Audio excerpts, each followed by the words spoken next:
Chapter 6.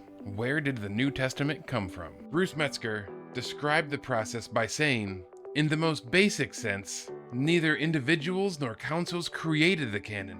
Instead, they came to perceive and acknowledge the self-authenticating quality of these writings, which imposed themselves as canonical upon the church." Merrill C. Tenney agrees, saying, "The church did not determine the canon, it recognized the canon."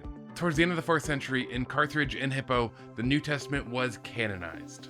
In 95 AD, Clement of Rome wrote a letter to the Corinthians, and in it, he quoted 10 of the New Testament books. When you try to date these books, you look for large historical events, like 70 AD was the destruction of the temple, and nobody mentions it. The apostles Peter and Paul both die in the mid-60s, so their books have to have been written before then. A book like Galatians is thought to be written in the late 40s.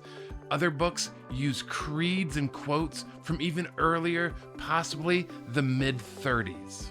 Polycarp, a disciple of John, passes along the authorship of the Gospels. He talks about how Matthew wrote Matthew and who he wrote it to. He talked about Mark and Luke and where they got their information from and who approved of it.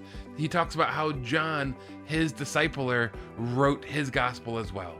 We have all this written down from 180 AD. From all this, we can see where the New Testament comes from, that they come from the people who knew Jesus and approved of these writings, and that we've had them since very early on. But are these writings reliable? We'll talk about that next week.